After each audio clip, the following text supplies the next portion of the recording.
Uh, Welcome, everyone. I hope you all had a good summer. It officially ended on Wednesday.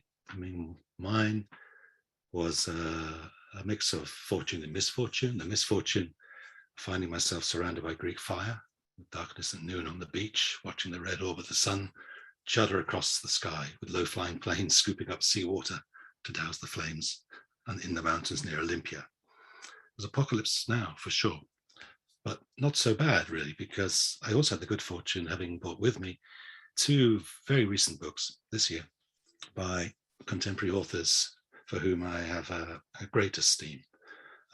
These were Thomas Nail's Theory of the Earth, was published with Stanford earlier this year, and Yuck Hui's Art and Cosmotechnics, published by Minnesota, that again earlier this year. Now, in his wonderful commentary on Lucretius, Thomas Nail described De Rerum Natura as a book best read on the beach in the wind. And so was his, best read on a Greek beach during the summer of 2021, when the gravity of the planetary crisis we all face finally assumed brutal visibility. And I mentioned Hui and Nail at the outset, because their books, or rather the tension between their books, allowed me finally to formulate something that had been eluding me about a lot of recent art practice that I find very fascinating. And this was a distinction between synthetic and synechic forms of thought. So that's between synthetic and synechic, S-Y-N-E-C-H-I-C, forms of thought, and the importance of the latter for understanding contemporary planetary aesthetics. Now, I know some of you will remember synechis from its insistent presence in Rainer Schurman's Broken Hegemonies. He defines a synechein as to hold together present and absent things. And Schurman gives a very interesting reading of this kind of concept of synechis, which kind of runs through Greek thought, but especially prominent in Parmenides, but present elsewhere in Greek thought as well, as being almost a kind of counter way or a different way of thinking to the more kind of dominant strands of thought. Schurman kind of says, I kind of cite Schurman now, Parmenides calls this structure, talking about being, synechia. And Goethe will subsequently show Faust still looking for what holds together the universe at its core. Schurman continues, we can never speak of the one in itself, only of its relations, a variation of holding together to beings. In all of these relations, being shows itself as prior to any being and as granting it the space where it can unfold itself. This is a characterization of synechia, and it's exactly what Hui will call, drawing on Chinese thought, the logic of Zhuan, or the Tao, opposition in continuity and continuity in opposition. Schurman, still reading Parmenides, contrasts synechis and synthesis. The synechis, or holding together, joins contrary beings, that is presences, and contraries. A thesis, that is synthesis, puts them in place as present or absent. So synthesis puts everything in its place, holds everything together unequivocally. Synechis looks at the lines or thresholds that both form, join, and divide. So synthesis is interested in objects. Synechis is interested in lines, lines that at once divide and join.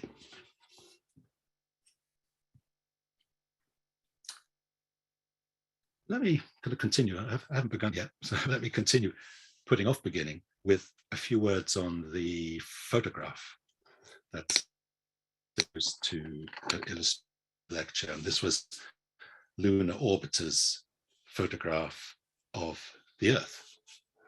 The first of such photographs, one destined to shape an aesthetic of the planet, but was also itself already kind of pre-shaped.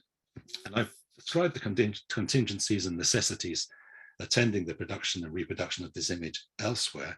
I'd just like to recall now, at the beginning of this this talk, that this photograph, the one you've seen, was a retrospective shot taken at great risk during an unscheduled operation for the Lunar Orbiter 1 mission, which was to survey the planet of the Earth ahead of the Apollo landings, in which the lunar orbiter was made to do a backflip and photograph the Earth instead of the moon's surface. But you can see from the image as reproduced, and that's only a partial reproduction, that most of the photograph remains lunar reconnaissance. It's, at least a full vertical third of the image is made up of the moon. I'd like to just show you.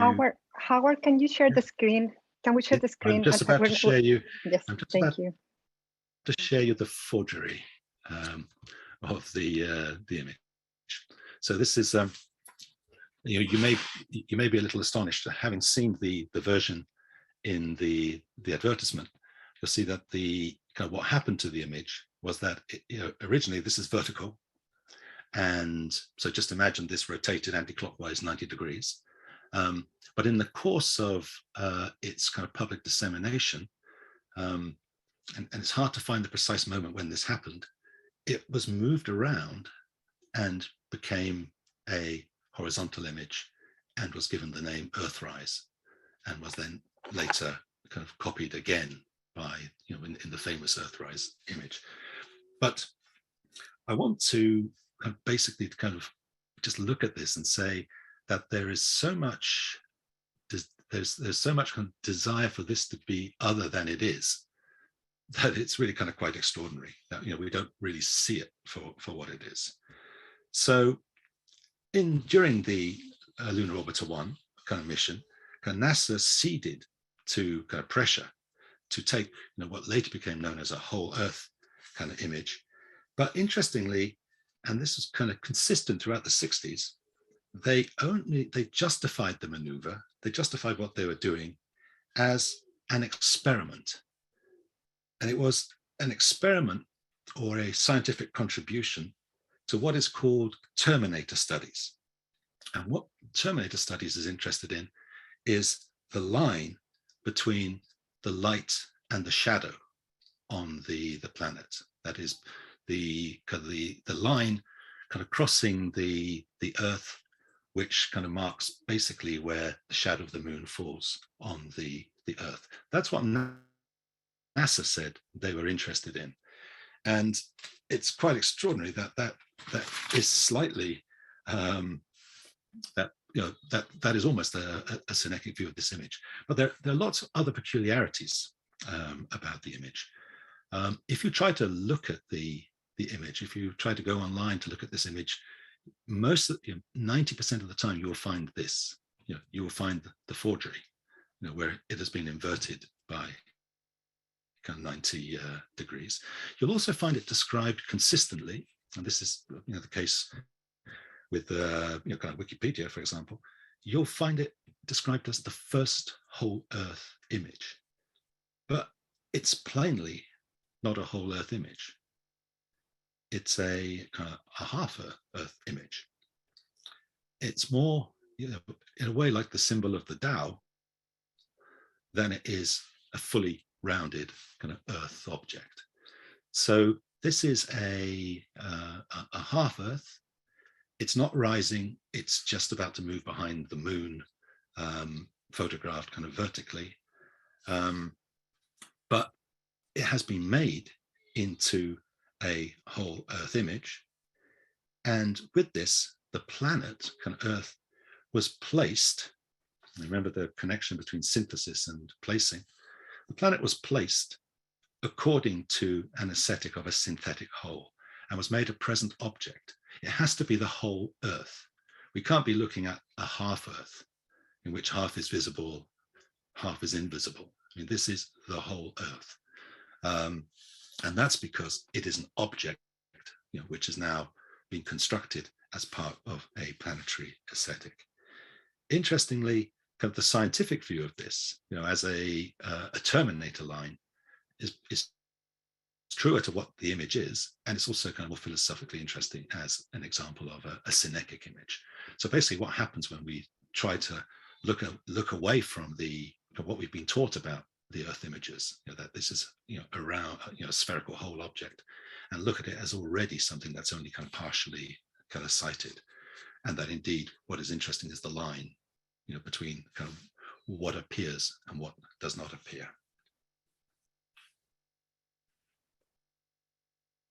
So we'll see kind of very quickly that this other dimension of kind of the planet was kind of later kind of rediscovered kind of by artists, and the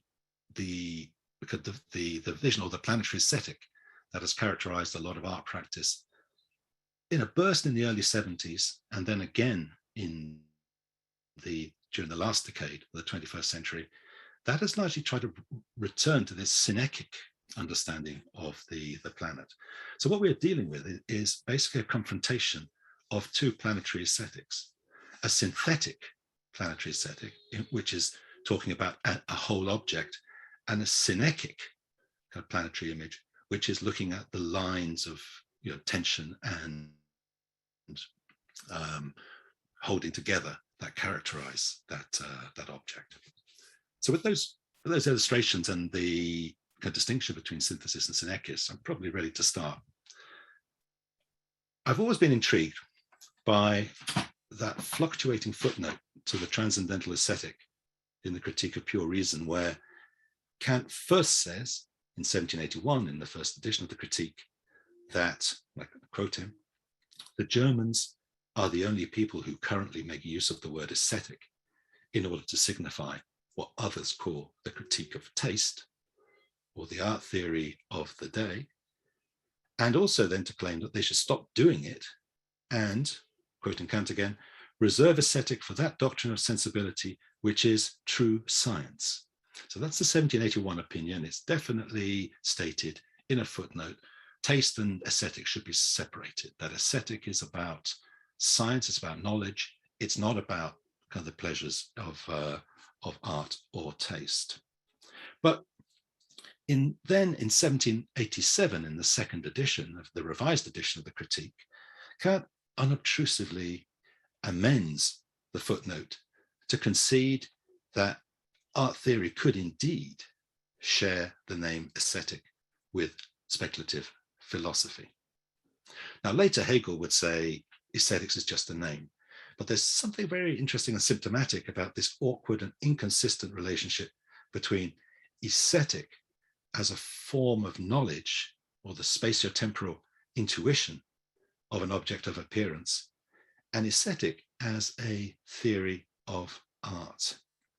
Now, what worried Kant was that in its Baumgartian guise, that is, aesthetic as an account of knowledge, the aesthetic validated the knowledge claims of art.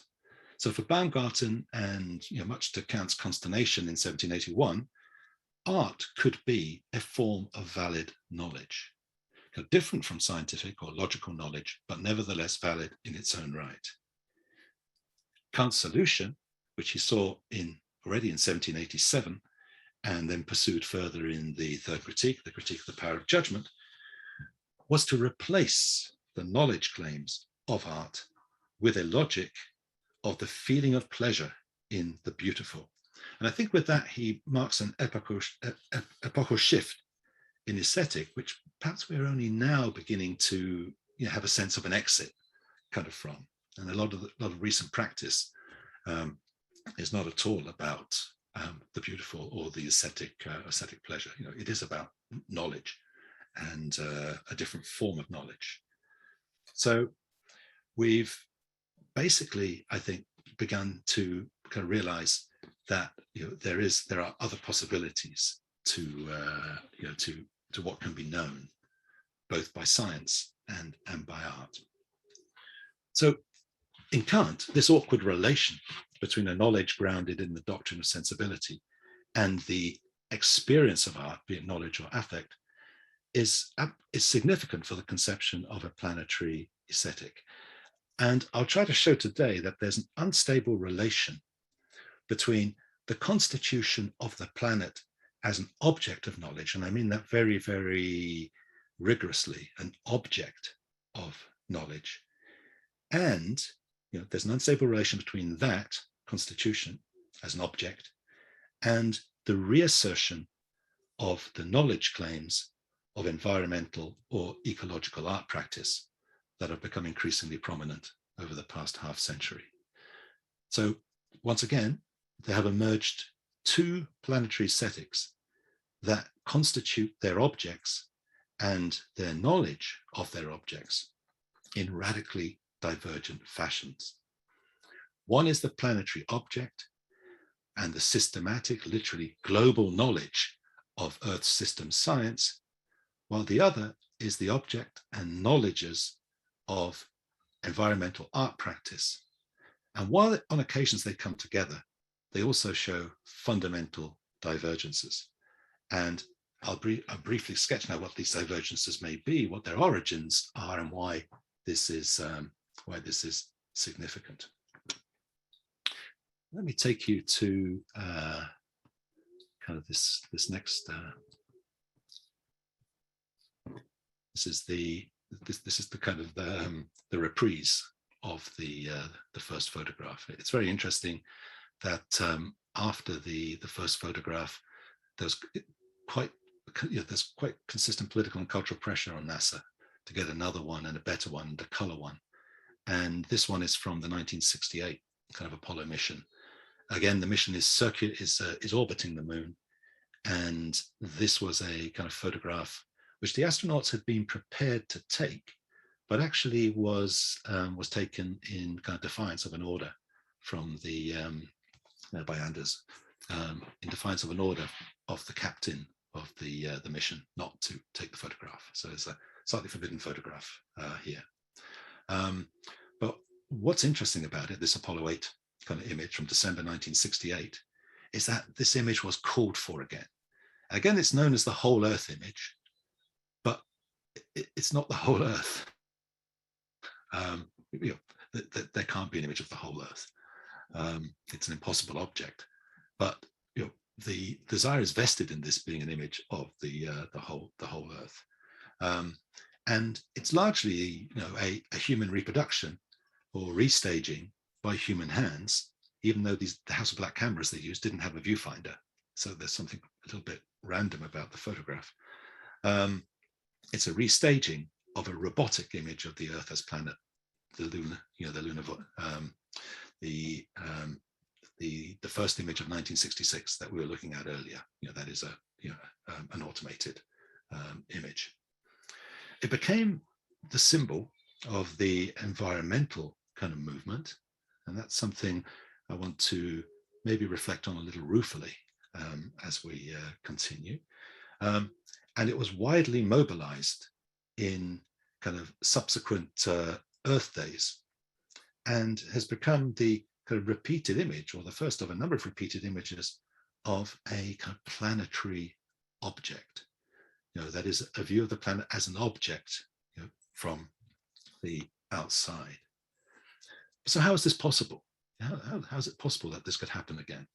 That the whole Earth, which is patently not the whole Earth, could then assume such power, and the cultural force of looking at the planet as an object could be kind of mobilized in so many ways. I think in order to understand that, we need to kind of look at it, what this meant at the time, and what some of the conditions of possibility of such an image kind of were. But before we do that, I'd just like to remind you of a very nice formulation by Beaumont in his 1969 history of aerial photography, when he said that with this photograph, we don't look on the planet, but we look at the planet. So the planet is not part of our vision, but it has now become an object in our vision. But of course, this vision is totally phantasmal. But what the significance of this might be, or what the meaning of having a kind of image of the planet kind of might be, I think we can see if we go to the first sort of international legal enactment that was dedicated to the conservation of the planet Earth as an object. And one of the first kind of legal kind of uses of the synthetic view of the whole Earth. So we all know about Earth Day. We'll come back to that a little later, from the beginning of the 1970s. But when when Earth becomes an object of kind of juridical discussion in 1977, it's for extremely interesting kind of reasons that show us the dangers of accepting or accepting too uncritically the knowing and the constituting of the planet Earth as an object.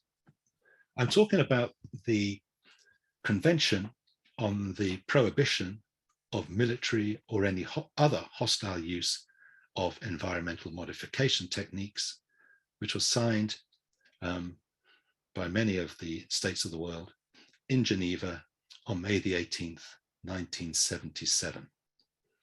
And in Article 1 of this convention, each, I quote, state party to this convention undertakes not to engage in military or any other hostile use of environmental modification techniques as a means of destruction, damage, or injury to any other state party.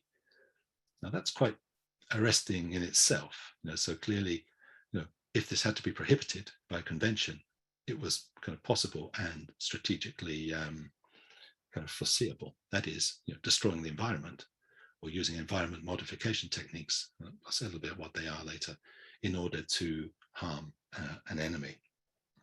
But I think what's interesting for us is the second article, Article 2, which defines environmental modification techniques in terms of the object, planet Earth.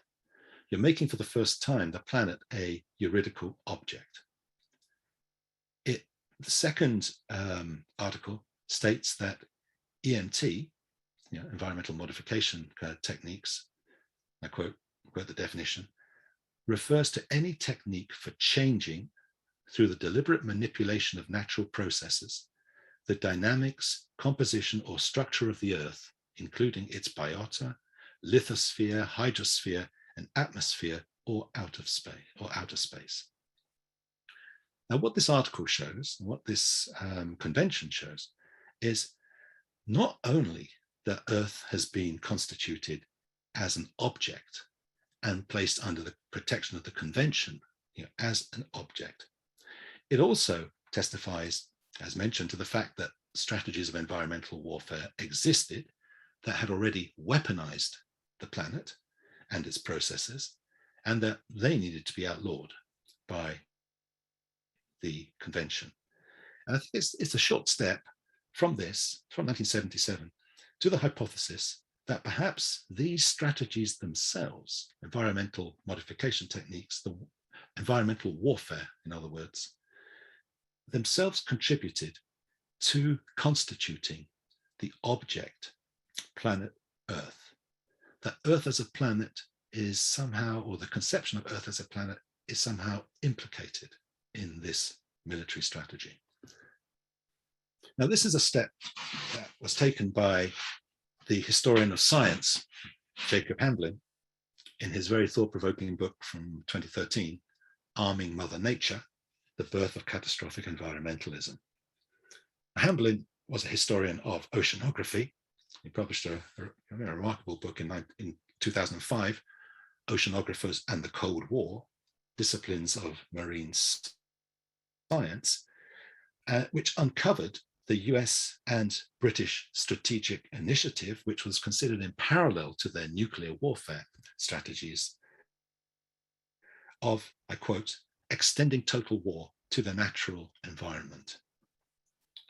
And this extension of kind of warfare to the natural environment, to nature, to the planet, as it was being constituted then, included detonations, I quote, detonations of nuclear weapons to clear the polar ice caps for easy naval passage, to raise the mean sea level and drown coastal cities, or to create artificial tsunamis, setting fire to huge expanses of vegetation, changing local climates, or using biological agents to target vital links in ecological chains in the enemy's homeland.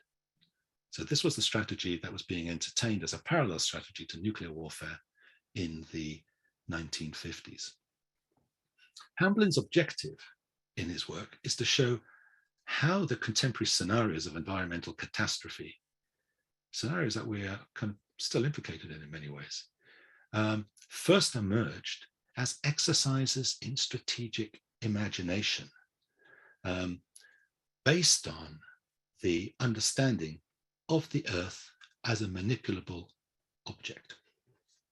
But what interests me most in his work is his description of the emergence of the planet as an object of knowledge in his chapter. This is from Arming Mother Nature, Earth Under Surveillance, in which the act of surveillance constitutes the object under surveillance. So surveillance itself then is a synthetic kind of practice. Now, Hamblin's no transcendental philosopher. He's not a keen reader of Kant, but what he describes in the case of Earth under surveillance is a case study in that central proposition of Kant's philosophy, which is how the conditions of possibility of experience in general are likewise conditions of the possibility of the objects of experience. Now, we could translate that into Hamblin's words as reliable geophysical information was the single most important piece missing from the arsenals of all the armed services, whether American or Soviet. Even more than nucleus physics, the earth sciences soon became the quintessential example of Cold War science. Ignorance of the Earth's true shape and of its dynamic systems, the interaction of the atmosphere, the oceans, the crust, would become strategic weaknesses. So the surveillance is basically constituting an object that can be weaponized. And so Hamblin continues, no one, so quote Hamblin, no one spent more time, energy, and money attempting to advance science about the oceans, atmosphere, and lithosphere than the US armed services. They literally put the Earth under surveillance in the 1950s. Most of the data we now possess about the environment and about environmental change can be traced back to their efforts to understand the Earth's dynamics. What is interesting here is what this entailed was the conception or the constitution of Earth as an object, as a manipulable object, and what is more, as an object that could be kind of weaponized. There's a suggestion in Hamblin that not only was the planet a synthetic object of knowledge, but also that the concept of environment itself and environmental catastrophe emerged out of this strategic military matrix. So the whole point was to provoke an environmental catastrophe. And in order to provoke an environmental catastrophe, you had to have knowledge of Earth as an object that could be damaged. You may see kind of where this is going. Hamblin lends considerable significance to the International Geophysical Year initiative of 1957-1958. And this is a crucial kind of year in the constitution of Earth as an object. So the International Geophysical Year was, quote Hamblin again, to attempt what no one had ever tried, a truly synoptic study of the Earth. The idea was to take the same kinds of measurements throughout the year in many different locations. By the end of the 18-month year, it was hoped there would be enough raw data to help scientists comprehend what the Earth looked like in a relatively short period of time. It would be like taking a snapshot photograph. The photograph could be used in subsequent years, decades, or even centuries. So here we have this extraordinary view of the International Geophysical Year and the measurement of Earth as producing a photographic object, something that could become a snapshot which could be useful for knowing the Earth and for knowing how to use the Earth for kind of military objectives. Now, the International Geophysical Year is strangely not remembered for its two most direct impacts. It's hardly remembered at all, but it's a very kind of crucial moment, I think, in post-war environmental thinking. Hamblin's convinced me of that. But its two most direct impacts were the launch of Sputnik by the USSR. So this took place under the auspices of the IGY, International Geophysical Year, and the CO2 measurement program. The IGY initiated the measurement of atmospheric CO2 with David Keeling's observation station on Hawaii, which continues its measurements until the present day. Indeed, the Keeling curve describes the accumulation of atmospheric kind of CO2, but it's a direct outcome of this sort of military strategic initiative of the late 1950s. And central to it is this constitution of Earth as an object. The IGY then not only codified and intensified the research previously conducted under the auspices of environmental warfare strategic initiatives, but it also gave it a civilian front.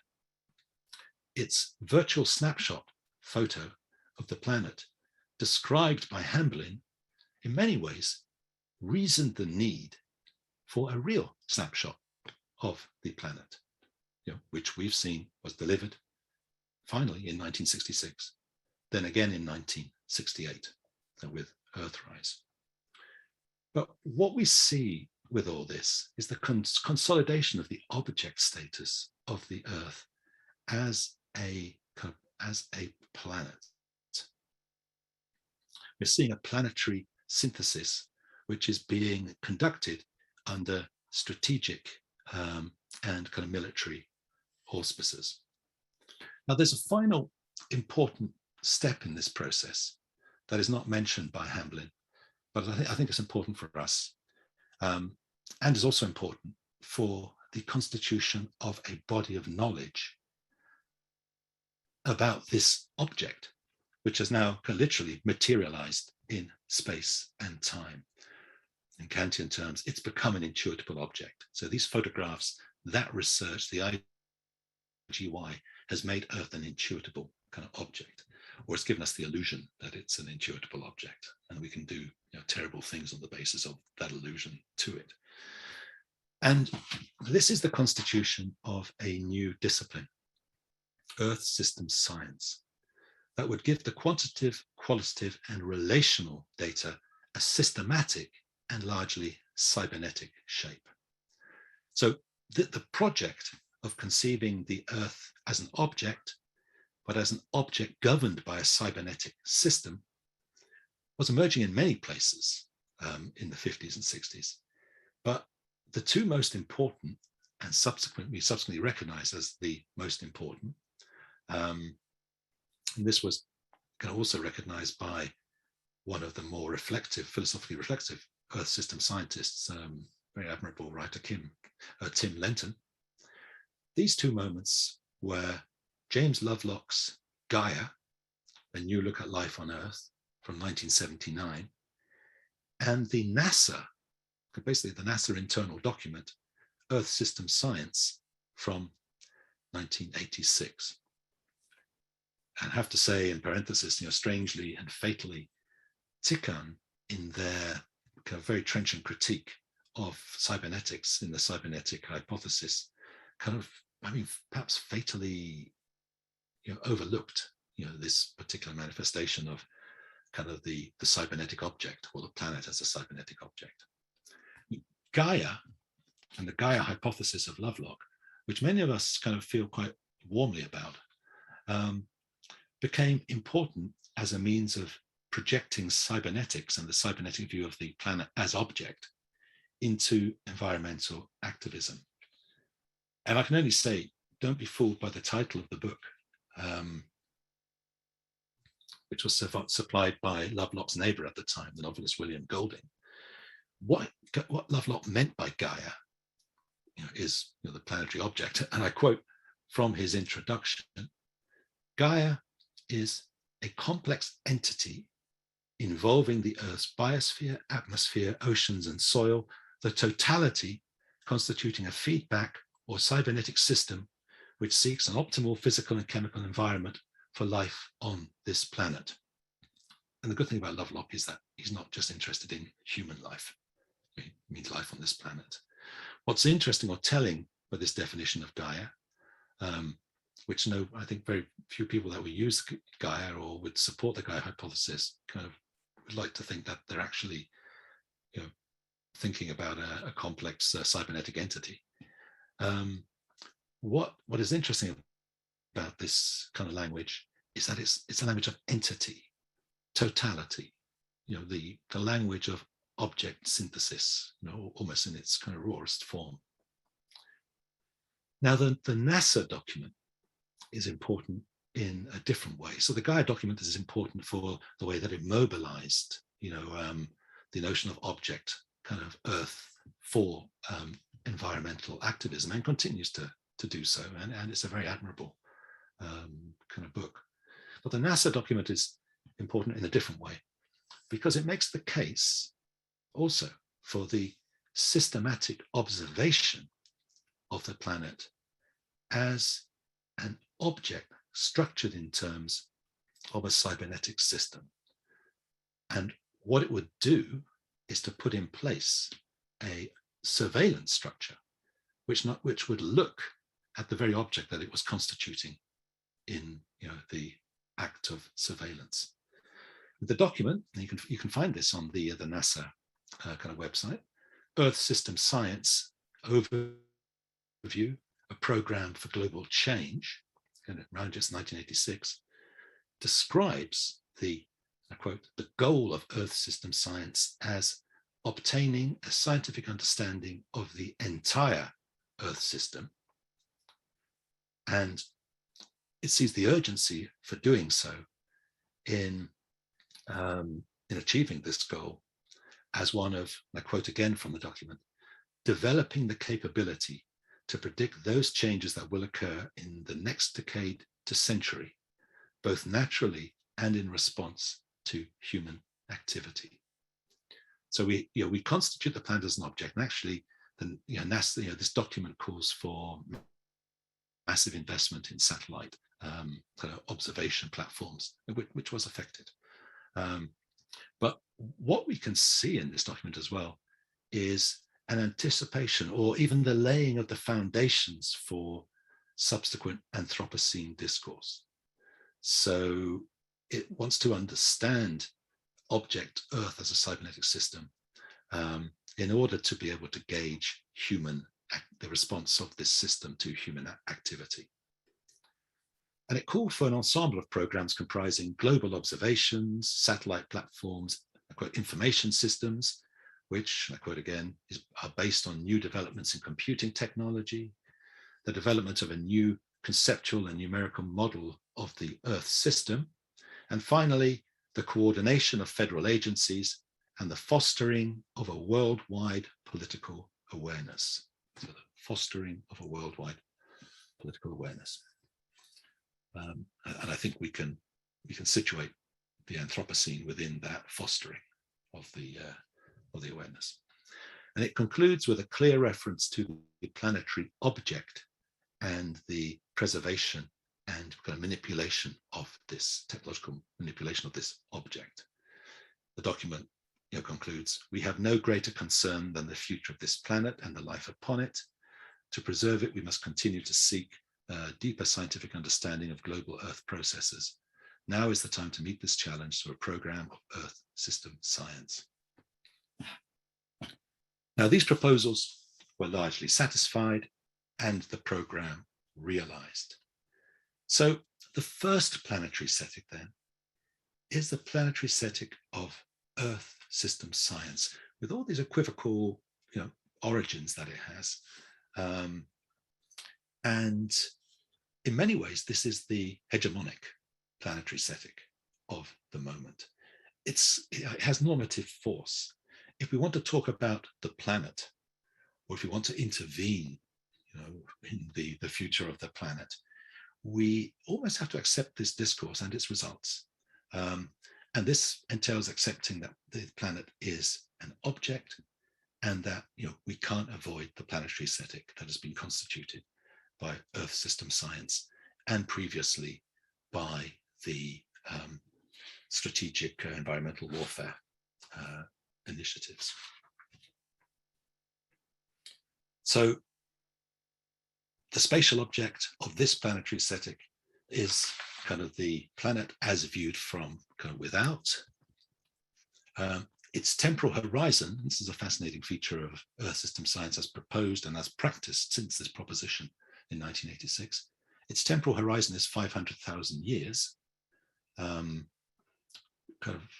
this is 500,000 years in a planetary history of over 4.5 billion years. So we can begin to suspect that actually this planet or this object would be what Kant would call a Gegenstand. That is, it's a human object. So we're interested in the planet really insofar as it's a human object. So 500 years, 500,000 years is curiously aligned with planetary dominance of hominids, later humans. And what occurs is that these two concrete forms of intuition make possible the transcendental illusions that humans can make potentially devastating impacts on the planet, and that the planet has to be preserved, if necessary, from humans. So Anthropocene discourse, say it again, is inseparable from the findings of Earth system science and the strategic matrix in which that discourse emerged. It could even be seen as part of the feedback mechanism, because fostering this awareness was perceived cybernetically by NASA. This is part of a feedback mechanism, as well as discourses of saving the planet. So Hamblin's thesis of catastrophic environmentalism begins to assume a very kind of disquieting complexion. So if this is the planetary setting of what Kant called kind of true science, how does it stand with respect to the other aesthetic? That's the knowledge claims of art and kind of art practice.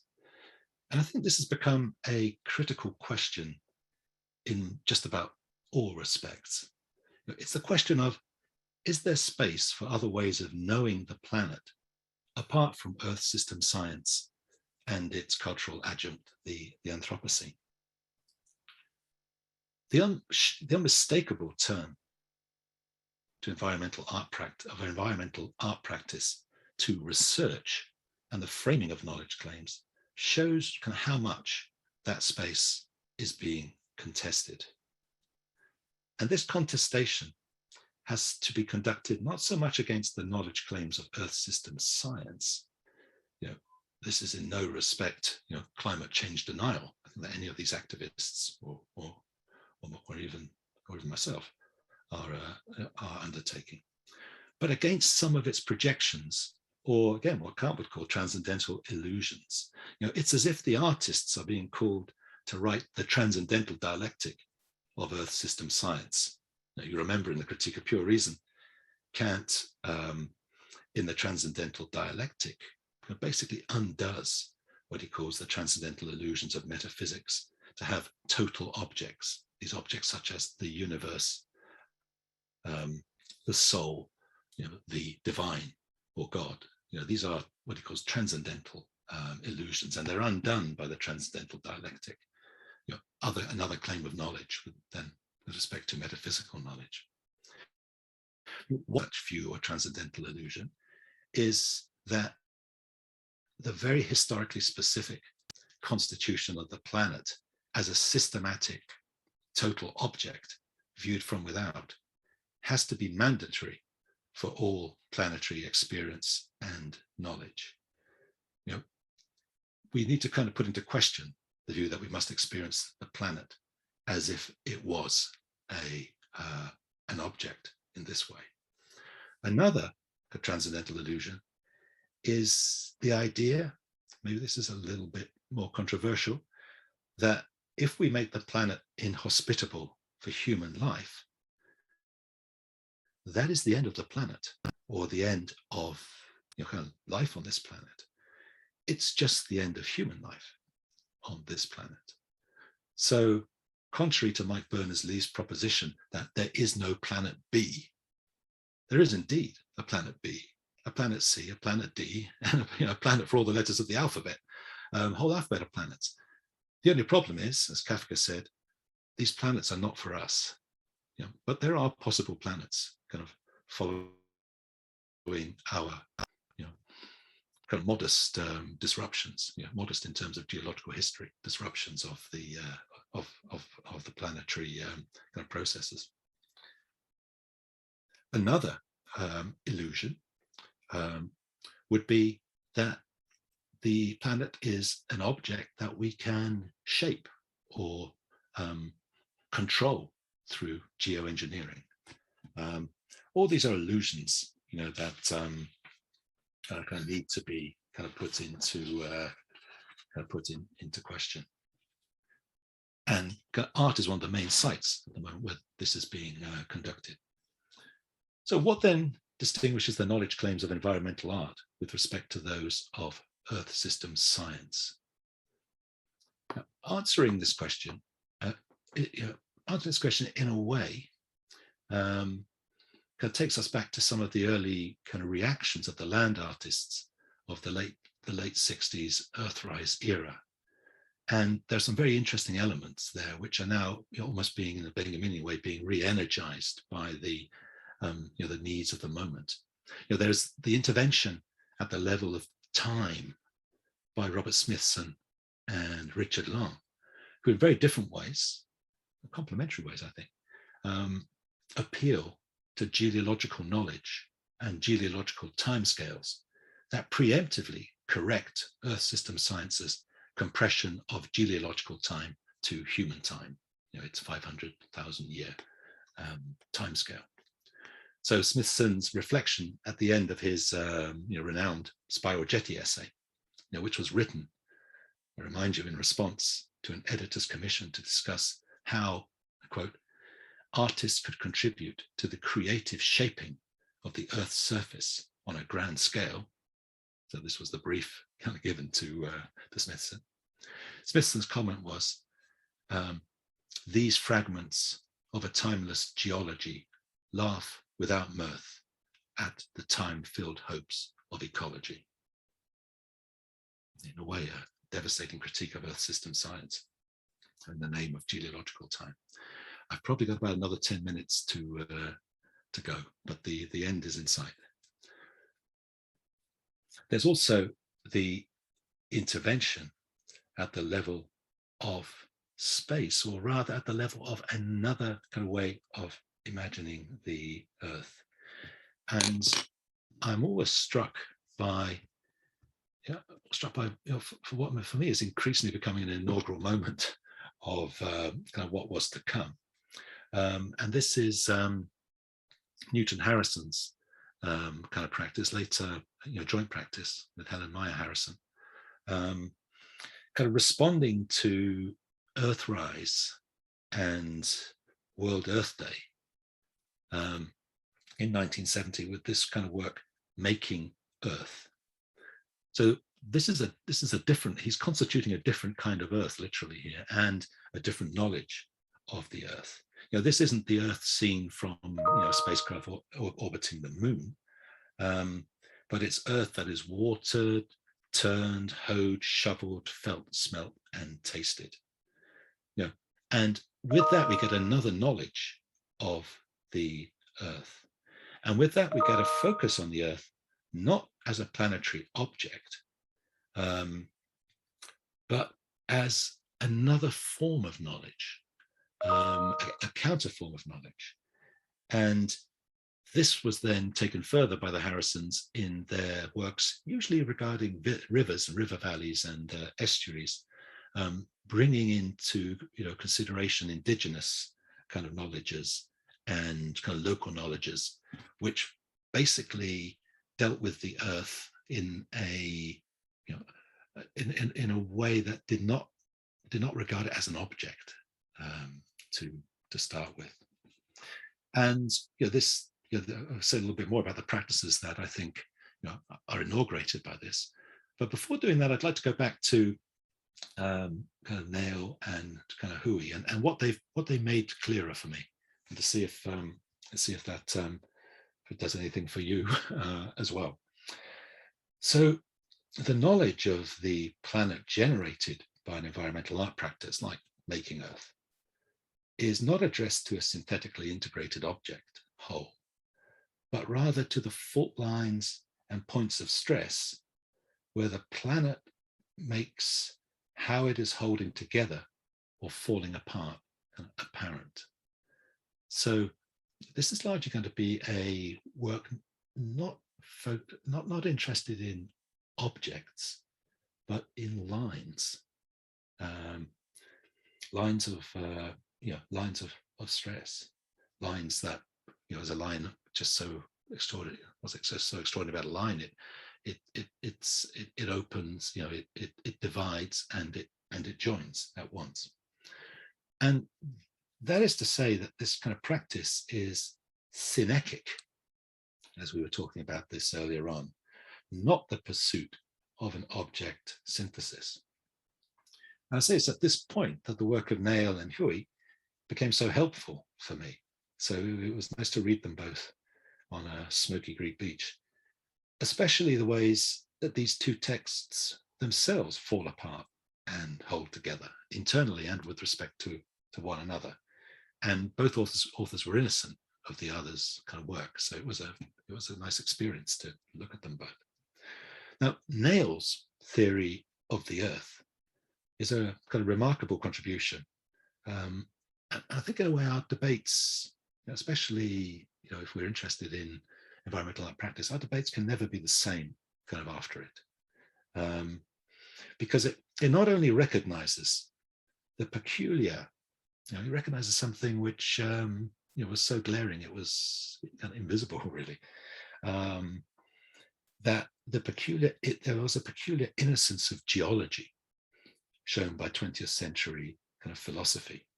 The strange fact that the last openly declared kind of philosophies date back to the late 19th century, the 1870s.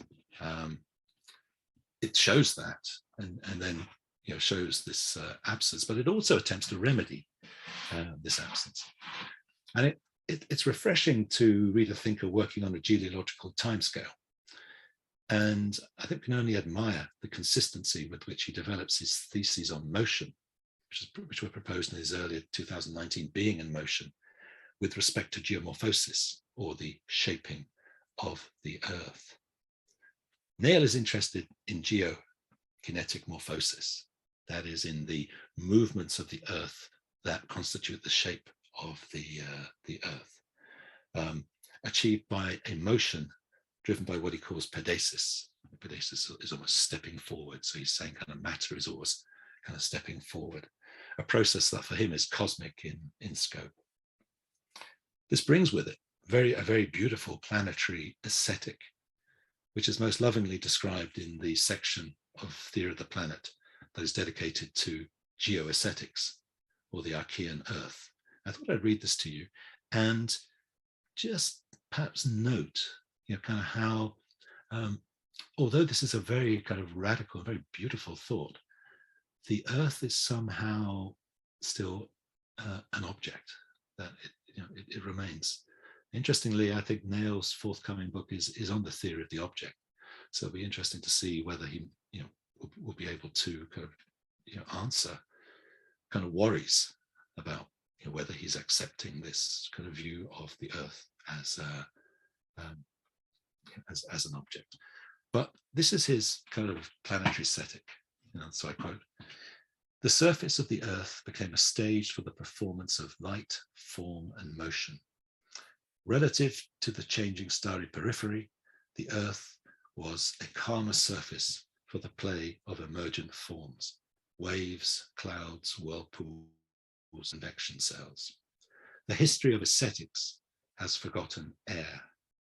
Atmosphere is treated only metaphorically as a human feeling about our surroundings, when the historical conditions are precisely the opposite.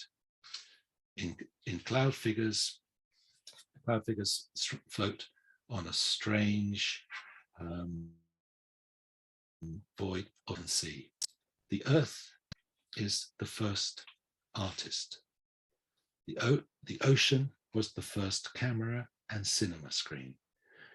The moving ocean surface was and is still filled with moving images of celestial and meteorological bodies. The earth was the first performance artist, whose act of recording was itself a self-transformative act without representation. And yet, it seems as if the earth remains in now a subject object.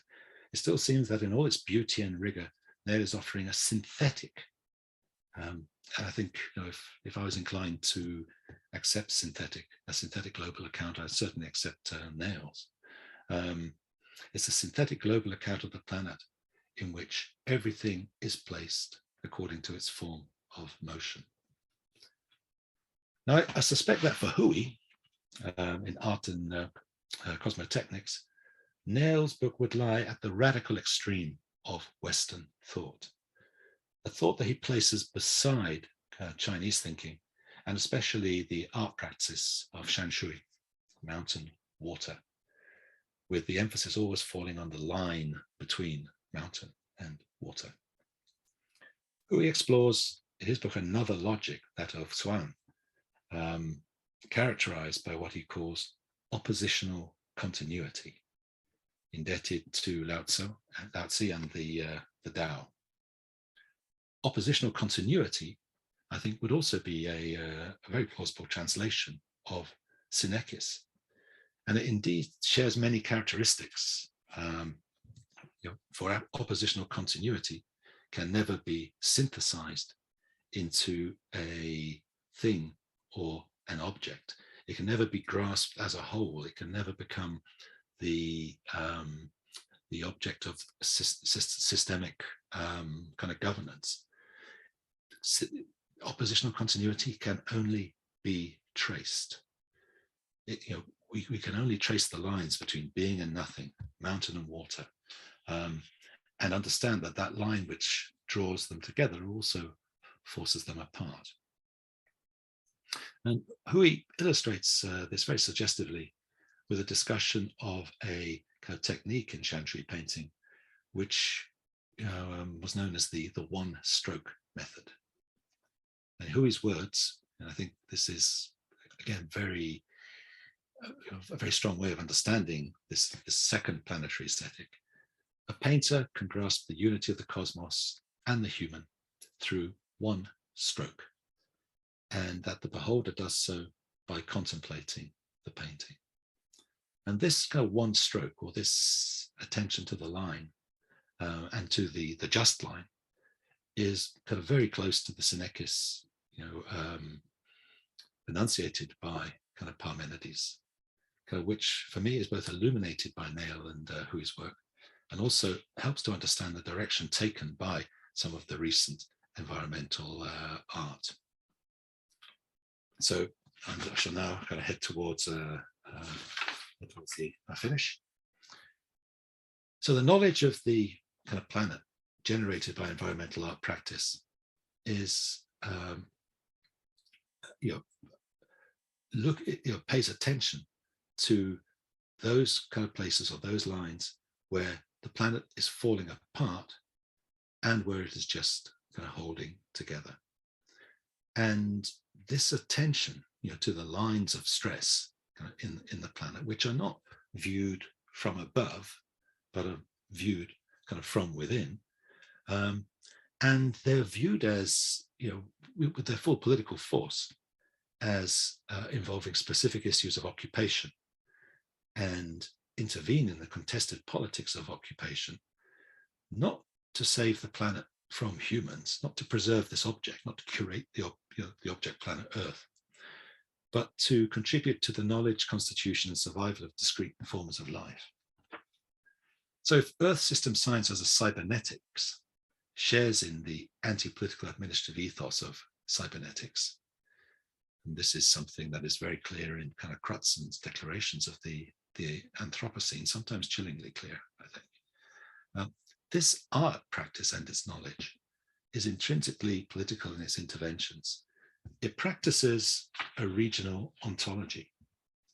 In place of a single planetary ontology, we find instead the tracing of lines and limits of ontologies, and also their regional associated knowledges. So this art, particularly of the last kind of 10 years, is to be found in the forest. It's interested in knowledges of the forest, on the river, on the ice, in the desert, and under the sea. We can just give you some examples you might like to look at. Ursula Beeman and Paulo Tavares of Forest Law from Western Amazonia. Problematic work in many ways.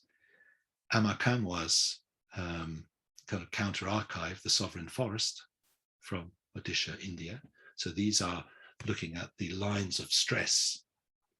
These are planetary lines of stress, but they have nothing to do with the planetary object, as manifest in the forests.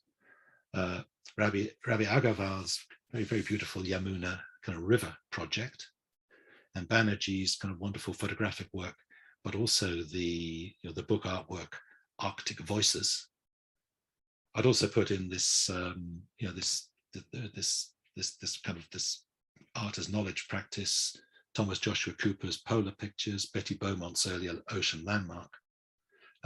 All of these share a family resemblance of pursuing specific planetary knowledge through an occupation and almost a flickering of the stress lines that are constituting the planet. So let me finish now by going back to the opening relation between the two aesthetics. I think the important thing maybe is that they remain in relation, that neither claims a monopoly to the exclusion of the other. So kind of the knowledge of Earth system science, or the planet as an object, and the knowledge of the art practices of lines of stress perhaps need to be thought in oppositional continuity. So we need to think of them synetically. And no way suggesting that the intricate and sometimes kind of radically elegant reasoning of Earth system science is compromised because of the strategic matrix from which it developed. It's just that we need something we need to know and think about. But there's something about its origins, the origins of Earth system science and of the Earthrise images, in a strategic desire or phantasm for mass death and destruction that still afflicts its tendency to escalate its claims, rather like the original sin driving Kantian reason to its extremes of illusion and delusion. So the Earthrise image is, for me, inseparable from the environmental warfare. The view of the planet Earth as an object is inseparable from the weaponizing of the planet, and that somehow continues in certainly in Anthropocene discourse, which I would see as continuous with this as well. But that may not be. I mean, you may have different opinions, but that may not be a reason not to keep it in relation to other ways of knowing the planet. I don't think it has any interest in the other ways of knowing the planet, but I think philosophically probably they need to be kept in relation. And this is because I think that the specific knowledges of the second aesthetic, the planetary aesthetic of kind of environmental art practice, which explores fault lines rather than constitutes an object. They remain an important corrective to this escalation of Earth system science. And when the two work together, which is very rare, but when they work together, the outcome is often extraordinary. And one example you might like to look at of this is the conversation between kind of the artist Banerjee and the scientist James Hansen at the end of Arctic Voices, the Banerjee kind of project. Local and global perspectives, and an attention to the fault lines and the tensions in the Arctic, meeting, encountering, and being corrected by an Earth systems science global perspective. And I've just one final point, and I've gone a bit over time. I'm sorry about that. How does art remain art when making knowledge claims?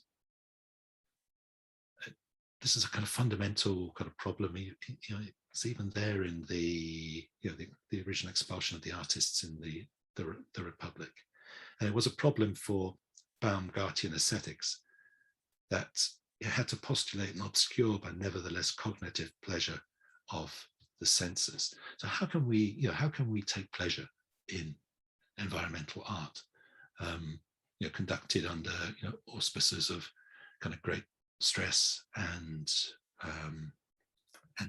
indeed horror? Perhaps Kant's move to an aesthetics of affect to avoid this problem, that 1787 move, consolidated in the Critique of the Power of Judgment in 1790, perhaps it's not entirely without a future.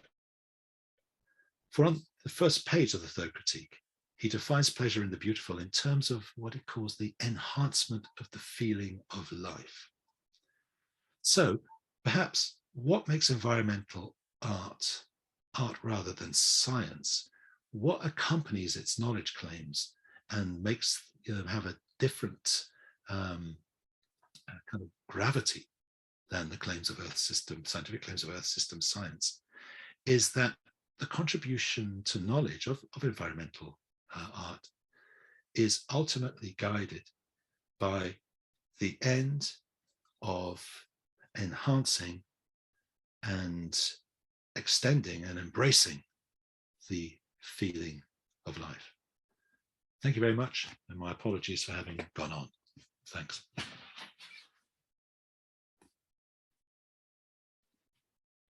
Thank you. So Howard, do you want to take like a 5-minute break and then we have some questions here? Or okay, that'd be grand. So we'll take 5 minutes. So now is Thank you, Howard. Yes, I think that's a great idea.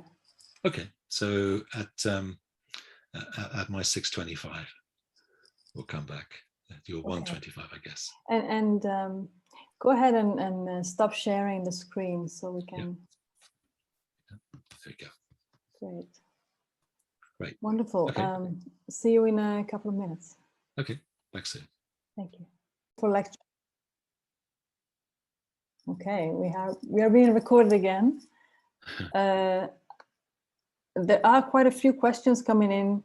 Before I let Patricia take over and go through them, I would like to acknowledge the presence of Professor George Smith, who's here with us, the president of IDSVA. Hey, George. Hello, George. You need to unmute yourself. Ciao, Howard. How are you today? I'm good, George. Yourself? Oh, just great to be here, Howard. Wonderful. Yeah. Yeah, me too. Hello, Patricia. How are you today? Thank you for that beautiful introduction. Yeah, you really captured Howard for all that he promises. Yes. Well, thank you so much. Thank you. Thanks for inviting me to sit on the panel with you guys. Good to see you, George. Yes, before we go through the questions, there are quite a few asking for names or references, and I think, Howard, that you were planning to show them or to have maybe a list of them. Yes, I could give you that. I don't know if you can do this now in the chat box, or maybe there's a way later that we can provide this information. Yes, I'm wondering, Samantha, if Howard could provide that to Patrizia, who then forward it by email to all of those who have requested. Yes. So that people don't have to scramble to make a copy while we're trying to listen to Howard's comments. Exactly. That's a good idea. Oh, Howard, I'm sorry, you muted yourself. I was muted. By something. No, I have the list, so I can make those available afterwards. So particularly the texts and the kind of the images. So thank you, Howard. Patrizia, would you like to read some of the questions? Of course. So thank you, Howard. So one of the questions, the first question that you have here is if you can speak to the condition of possibility of being a farmer artist working in architecture, agricultural practice, how that brings the synthetic approach. Yeah. I think it's. I'm sorry. I think the question is about a synetic. I'm assuming he's talking about the synetic approach in relation to agricultural practices. And whoever wrote this question, if you want to clarify that, please do so. But I think I understand it this way. Yes, I can't see I don't think I can see the questions. So. Was that synectic or? I think it's synectic. Yeah. So I mean, it's very interesting. First of all, the conditions of possibility kind of discourse, I think, is kind of quite important here, because I think what I was trying to do all the time, say, well, what is the condition of possibility? I mean, at its most basic, it could be, well, what is the condition of possibility for looking at a thing like Earthrise? And the condition of possibility, are not, they may be not as congenial as kind of we may have thought, or even as morally kind of innocent as it may be thought. And I think along with that, there is a certain kind of concern about the kind of the environmental movements, kind of adoption of almost like a posture of innocence, but we need to see that we're implicated in these histories. The relationship to agricultural practice, I think, is a very interesting kind of question as well. That sort of certain agricultural practices could be synechik interventions, or could be regarded as synechik interventions. That they are kind of drawing lines, particularly the whole attention to the role of agriculture, if I'm understanding the question correctly, but the whole kind of question of agricultural practice is kind of it's peculiarly absent from kind of most Anthropocene discourse, which is very carbon fired. That it's it's taking the carbon series statistics, and considering the threat to the planet from carbon. But there's a lot of the kind of a lot of the discourse around planetary limits kind of have carbon as the second kind of greatest threat after nitrogen, as a threat. And nitrogen, of course, is deeply implicated, not only in warfare again, but artificial kind of nitrogen is deeply implicated in the agricultural revolutions, that feed most of us and that constitute most of our bodies. And in a way, if we were to start thinking the nitrogen Anthropocene, and I think Alina will be looking at that a bit later on, we have a much kind of more difficult, a more difficult problem to face, because the destruction of biodiversity, particularly by excess nitrogen, is absolutely kind of tied with the nutrition of the human kind of population. So agriculture could be one of these very important fault lines in a synechik view of environmental kind of resistance. But I don't know if that answers that answers your question. Thank Or you. I kind of misread it, but I was thinking because you made that distinction between the synetic and the synetic at the beginning when you started the talk, and I was thinking, synthetic in terms of the industrial agriculture and monoculture, how that. So, but actually, maybe it's an opportunity for us to kind of, if you kind of refresh us that very quickly, how you establish the difference between the two. Oh, thank you, Patricia. I mean, it's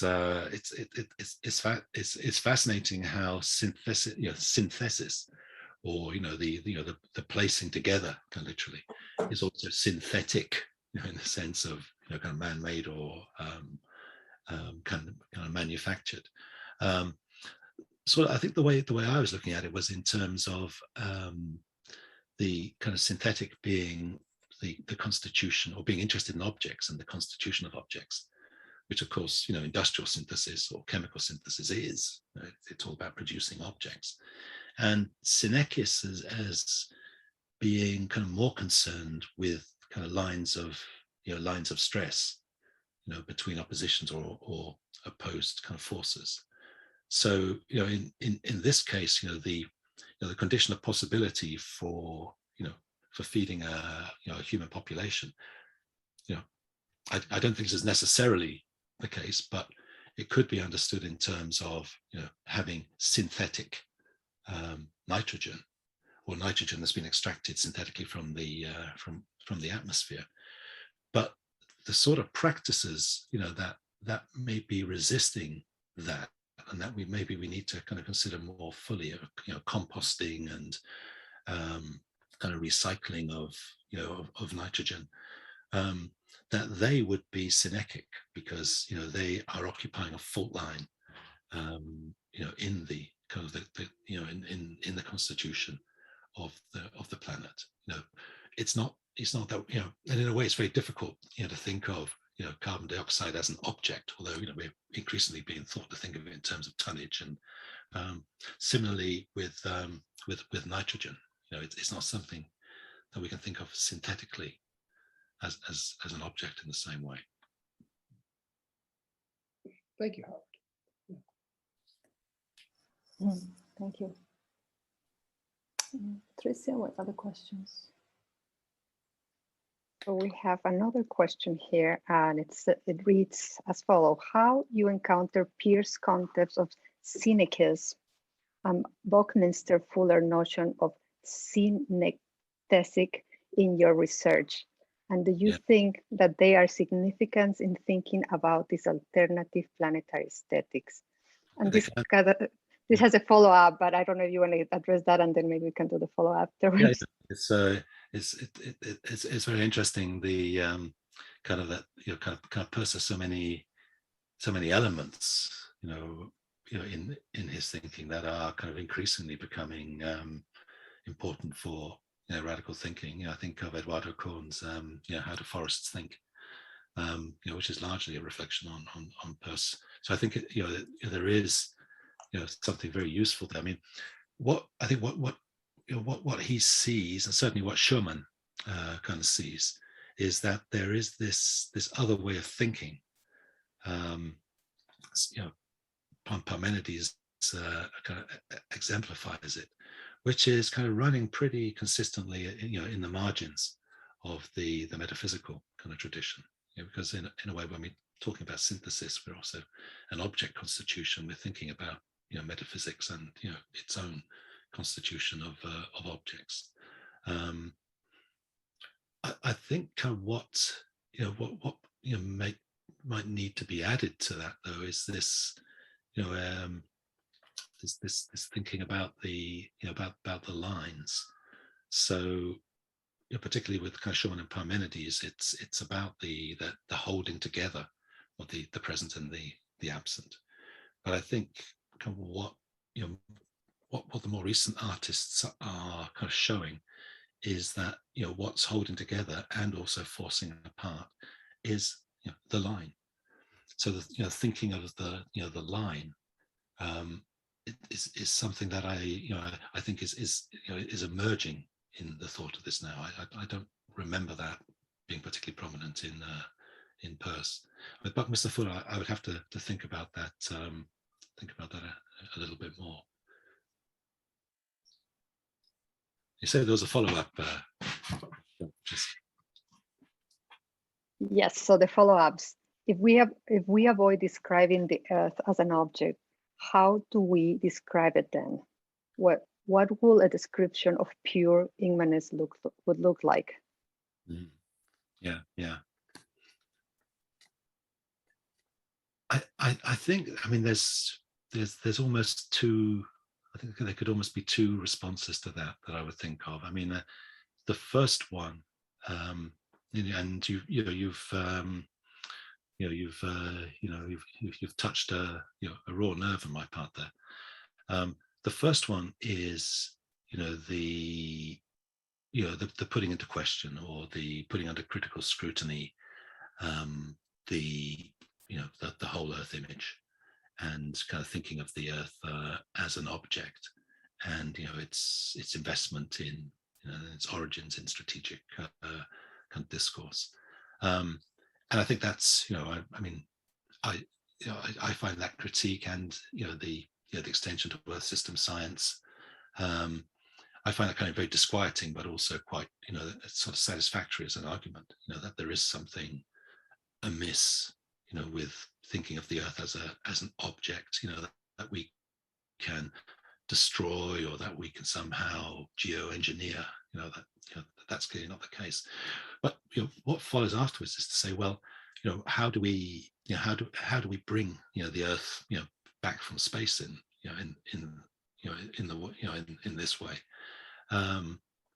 without it becoming just completely kind of local, or without kind of losing kind of a planetary sense.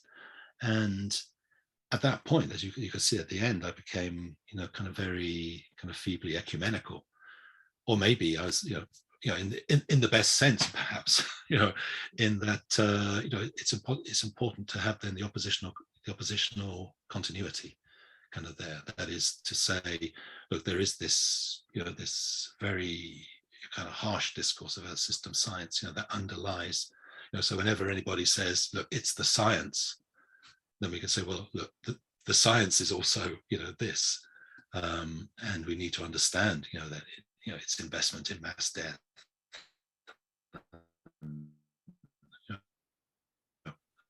and the way that keeps, even in discourses, that keeps coming back. There have to be millions of deaths, but then we have to keep it. If all we've got is the carbon Anthropocene, we still have to keep that in relation with these other thoughts, which think of the Earth as a kind of synechis, or holding together of the ocean, of forests, of desert, of cities, that an object, as as the Earthrise itself is. It is not the whole Earth that we're looking at. So those were Professor de Jan-Louis questions, or maybe I think it seems like you might have a lot more to talk with him at some point. So we have also questions from some of the students. Jocelyn asked, she says, thank you, Howard, for your presentation. You mentioned the problem of knowledge claim. Can you share in what ways we might identify a need to rethink how knowledge is identified?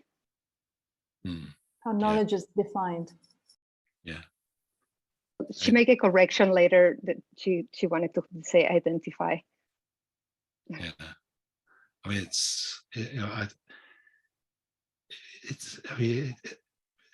it almost kind of points, I think, to a problem with truth, and kind of what these knowledge claims kind of add up to. So is I mean, and if we put Newton Harrison making Earth, literally kind of shoveling stuff together and composting, and I should add that Thomas Nail's book kind of ends with a call for composting.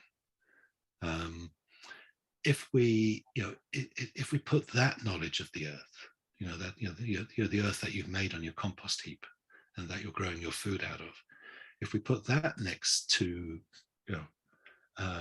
Earth system science and kind of, percentage of, growth of carbon in the atmosphere, do we approximate more to truth? Can we have a truth? Is that a planetary truth? Again, it's very hard to say. I mean, it seems to me an untruth, to talk about the Earth as an object. I mean, even the whole Earth images, we don't see. We don't see the Earth as an object. And I see there's a question here from kind of very, very dear old friend Bernadette kind of Buckley. I don't know if you got that one, Patricia, which is kind of mentioning the whole Earth catalogue. And that kind of very, I don't know if you can see that's very, Yes. Yeah. Would you like to read that one? Yeah, I can read it. How do you see this sort of obvious, the whole Earth catalogue? Yeah. Also born in 1968 in terms of making the Earth into an intuitable object. It offers not a picture, but a different kind of popular image adopted by the community of advocates who now invent a vision into the Earth as sustainable. Yeah. And then 50 years later, Steve Jobs sees the catalog as a prototype for Google.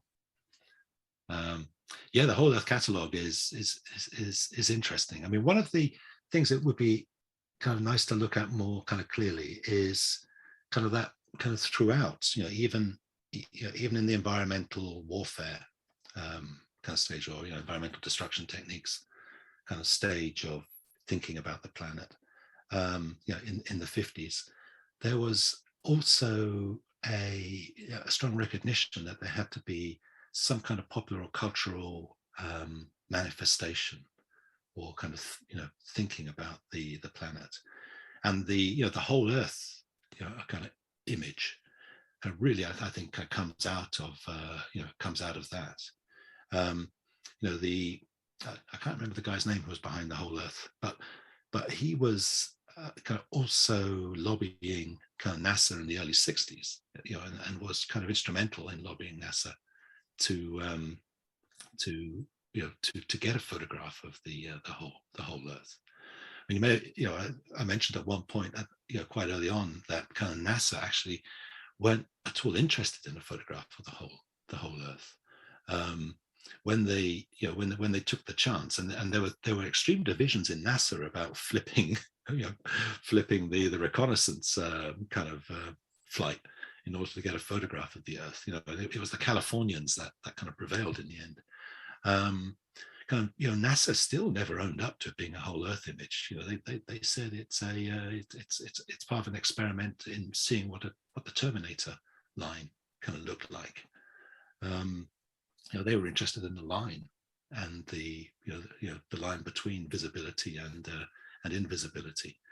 And it would be interesting to take that back to the whole whole Earth ideology in the 60s, and to say that what the whole Earth image kind of really showed us was that there is an opaque side to the Earth. There is the visibility is inseparable from invisibility or occlusion, and in a sense it becomes something dangerously ideological to say this is the whole Earth, because both just in terms of the photograph, but also then going back into kind of political and cultural registers, there are some parts of the Earth that are more visible than others, and it's the question of justice around visibility or invisibility that needs to be addressed, and I don't think we're addressed by the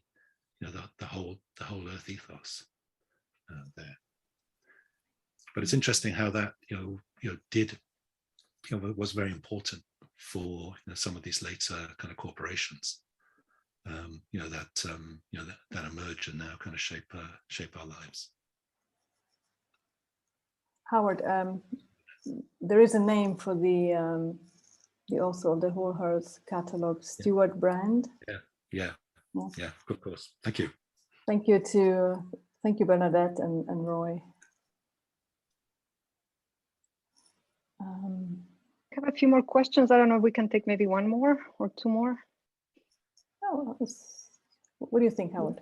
Yeah, I'm fine. Okay. Okay, so how about Erin Gleason question? She said, "Hi, Howard. I keep thinking about Berson's ideas of duration as you talk about the relationship between the Earth as an object and the thread/lines that hold it together." Yeah. And then in parentheses, she says that the threads being a view of time as duration and as the object being a view of time as measure. Do you think this view of time changes according to scale and proximity to Earth and the geologic time? If so, how does duration and proximity relate to the embracing the feeling of life according to aesthetic knowledge of the Earth? Yeah, thanks. I have to think about that question. It's a very interesting way of approaching it, because I think as I keep apologizing, that second part of thinking kind of what that is, what that aesthetic knowledge of the art practice kind of is. We didn't have time to look at very much of it, just Newton with his hoe, really. What kind of quite how to understand that and what it is something that that I still kind of find quite troubling, and it would be interesting to to think of it in kind of Bergsonian in Bergsonian terms, kind of like that, because of course for Bergson there's no privilege to the object, but I think also kind of with duration there's those lines are not necessarily even human lines.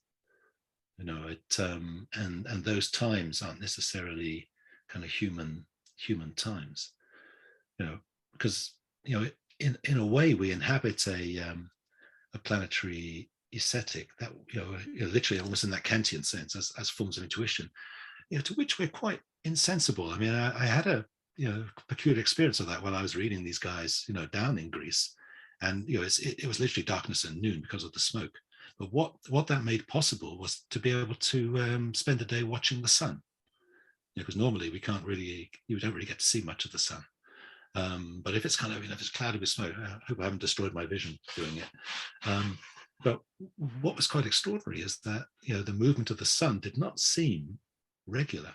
It seemed to shudder as it kind of moved across the sky. And my feeling for that was, when I was there was also an earthquake on that day, and the earthquake kind of made me think, well, maybe that juddering is not the sun juddering, of course, but it's actually that the planet is juddering, as it kind of spins around, and that we don't have a regular, movement of the sun across the sky. But we obviously live with that. We live with the fact that we have a juddering sun, but we don't, phenomenology, but we don't, we don't see it. We don't, we can't know it. So in a way, our planetary aesthetic is already, kind of quite limited, and we're already in those kind of habits of thought that kind of Bergson is always very concerned to kind of shake with the notion of kind of time and duration. In this case, the idea that our time or our days, could be measured by the shudderings of the sun, rather than the passage of the sun across the across the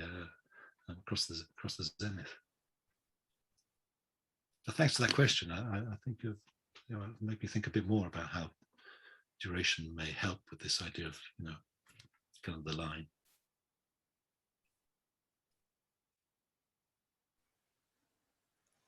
Good questions. Yeah, thank you. Is there any one more maybe that we can ask? Maybe I could squeeze one off. Is that okay? Sure. Go ahead. Thank you. Well, Howard, endless thanks, of course, for this amazing presentation. You enrich us all and enrich me much more than I deserve. of course, I'm interested in the notion of the objectification of the planet as a strategic move toward weaponization. But you've also got me thinking that, what is objectified is usually objectified in preparation for exploitation. Yeah. And we could talk about that in human terms too, with regard to the Atlantic slave trade as the objectification of human beings so that they can be converted to energy systems and profit. Yeah. But that would be one among many. And as with the African slave trade, there is an element of capture here. Yeah. Not just weaponization, but also surveillance, hunt, and prey. Yeah. Capture in the terms that you and I have discussed at least briefly. And of course, the capture of the photographic image would be, one element of that, that concept. I'm wondering if you could elaborate on that. Comment a little bit. That's a very, thanks, George. Very, very interesting question. It's the issue of hunting and capture becomes a very interesting one when we're kind of thinking about the planet, isn't it? It's that in a way we have to then be able to take a transcendent posture like the either the automatic image of 1966 or the almost human image of 1968. Yeah. But, I think you're right that there is this is not this is not just a kind of question of objectifying for the sake of objectification, but also for the the sake of somehow kind of using. I mean, and it's I mean that could be an interesting correction to the the way I was looking at this this capture in terms of kind of military or destruction of warfare or the environmental destruction kind of techniques, because it could also be that this the objectification of the planet is a way of extending the capitalist scene. The exploitation of natural resources being one obvious example where it's kind of one of resources are considered from the artistic side of things beautiful, and from the other side as but if I could just press this a little bit further, Howard, it does seem to me that there's another twist to this insofar as we know, oftentimes the hunter becomes the prey. There's an inversion of the relationship there, where suddenly the Earth, the planet, which has been toxified through objectification, now is killing us. Yeah. So there again, I wonder if you might elaborate on that a little. I mean, that's also a I think that that goes to the the moment in the paper I was talking about the the transcendental illusions. I think it is a transcendental illusion to think that we can destroy the planet. And I think one thing you have to say for for James Lovelock is that in a book like The Revenge of Gaia, he kind of very clearly sees that there's now a state of war between the cybernetic system that makes up the planetary entity and these rather awkward kind of citizens that that occupy it. But there's also a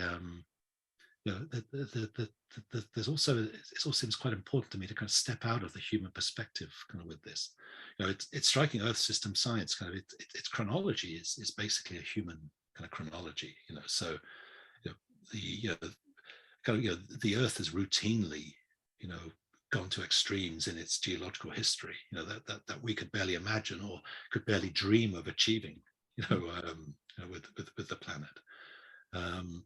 We also have to kind of remember that even in terms of life, kind of humans make up 0.01% of the biomass on the planet.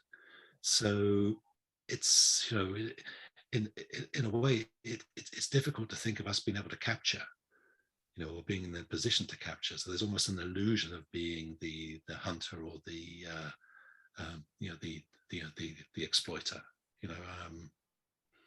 That in a way, as you say, we can very quickly flip round to being kind of prey, or to be, the objects of revenge, whether it's worth using. I mean, as Lovelock does that human concept, to think of the planet. But it's the Earth system science, insofar as it contributes to geoengineering and the ideologies of geoengineering, I think it becomes very interesting for the capitalist scene. I remember having conversations with Jason Moore about this, that in a way, kind of geoengineering, or the possibility of geoengineering, is kind of quite becomes quite early in the 80s. It's there with the formulation. It's almost as if there is the need for geoengineering, which was seen as a way of valorizing capital and saving capitalism. That comes first, and then all the discourses around the Anthropocene environmental discourse, that calls for vast investments in geoengineering, kind of was then put in place. But that's maybe getting a little too Heideggerian, thinking of a Gestell machinations and things. But there are kind of interesting. I mean, there are interesting anomalies in the chronologies of these things. That bear closer examination, I think. Thank you, Howard. Okay. Thank you, George. Thank you. And actually, this also answers another question that was in the box. So thank you for that question, George. And I'm glad, Howard, you mentioned Heidegger, because of course I was thinking of that famous essay regarding the age of the world picture, right? Yeah. And there's also kind of Heidegger. It's kind of Heidegger saw the the first image, when it was published, and I was never able to find out which one he saw, because NASA released the vertical, the true, the true image to the press, and the press just found it, a bit too disquieting, so they flipped it around to make it into kind of Earthrise, and kind of Heidegger in the in the Spiegel interview, kind of basically, after talking about Nazis and everything, he basically says, but what's really shocking is this photograph I've just seen in the newspaper, kind of the Earth taken from the moon, and I looked through Der Spiegel to see, from the time, in order to see whether, because he was a Der Spiegel reader, avid Der Spiegel reader, to see whether he saw the horizontal or the vertical one. Probably the horizontal one, so the falsified one, kind of really. Maybe that's more disquieting because it makes it even more of a sort of a normalized object. Right? Yeah. Something you can easily recognize and categorize. Yeah, and it's sort of it's equating the Earth with the sun as well. Right. You make it horizontal, so it's as if the center of significance has now become the planet Earth rising, whereas in fact what it is it's a robotic drone is about to kind of go around the moon again, and it's just its last flip before it goes round. There was no significance in the photograph. All that was bestowed on it subsequently, right? As the idea of the whole Earth, because it's clearly not, it's half the Earth, or crescent Earth.